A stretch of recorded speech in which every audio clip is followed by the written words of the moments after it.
There's a lot, especially working in the NHS. So NHS is our national health service, and hospitals here that's under the NHS is free. So it's like a public hospital, but it is a pretty good funded hospital. Being in this country, first thing, your healthcare is free. So you don't really have to worry about healthcare, whether you're rich or not.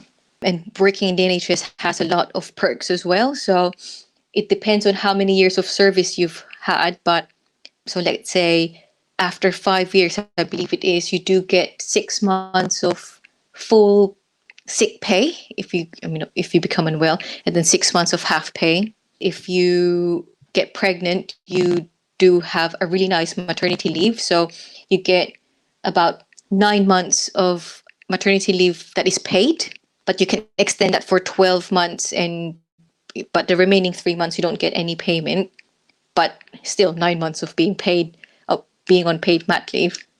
I don't think anywhere else does that. I could be wrong. What else?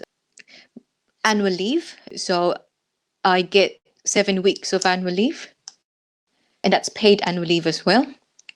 There's quite a few perks. And I mean, being in healthcare, I got the COVID jab pretty much 3 days after it arrived in this country. Pay-wise, I suppose this is another disadvantage, but pay-wise, it's not as great as, let's say, in the States. At the minute, I'm only getting under 35 grand a year. But if I work in the States with my years of experience, I could actually be getting about $48 an hour. It's not great, but then I'm happy here. I'm happy even though I don't get a lot of in terms of payment. It does quite balances out your work and your social life. Like what I said, you get 7 weeks of annual leave. Who wouldn't want to have 7 weeks of paid annual leave? Like, being in maternity leave, I didn't have to think about who would be looking after my baby because I have to go to work 2 weeks after. So, those kind of stuff, it does even things out.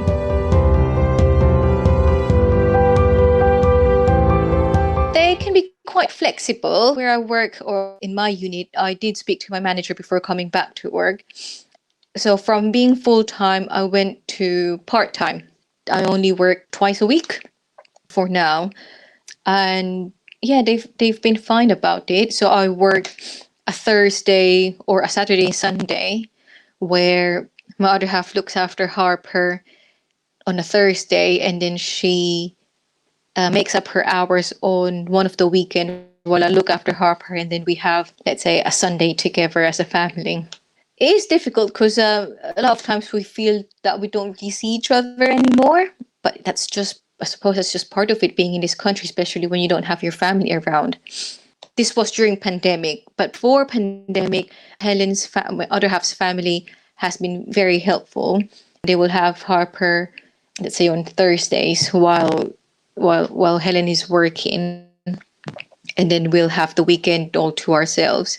But at the same time, we are going to send Harper to nursery, I think, next month, where she'll be attending nursery twice a week for half day until we get the funding from the government. So that's another good thing being in this country, is that they help with childcare. So if you are working at the age of 3, the government gives you 30 hours a week for nursery. And if you're not working, they give you 15 hours a week for childcare. So once Harper goes to nursery full-time, then I would probably pick my hours up again and work probably full-time again. People have this perception that when you work in a different country, when you work as a nurse in a Western country, that you are filthy rich. That's not true. You don't become filthy rich. You have to think about your bills in this country. The fact that you earn pounds, of course, you will be spending pounds. Accommodation is not cheap. Your food, your electricity, your phone, So like even my car, so I have a car, but I have to pay for the MOT, I have to pay taxes, I have to get my insurance. So you do have all of these bills that you need to think of. I'm not saying that you're not going to get enough, don't get me wrong. With all of our bills and with our pay, we are managing, we get to pay our bills, we get to still have extra, and we still get to have a bit of our savings. But it's just a perception that you're a millionaire, that you got a money tree at the back of your garden. That's not it. That's not it. And I have a few friends as well who, they work very, very hard. They work extra hours just so they can send extra money for their family in the Philippines for the things that they want rather than the things that they need. But what they don't see is that their family who are working here only gets to have a day or 2 days of day off, who would be eating canned foods or the food that you put in the microwave because they're saving up. What they don't get to see is how small their living place is, so they can save up, paying for rent. That's one of the myths that people need to know and need to understand.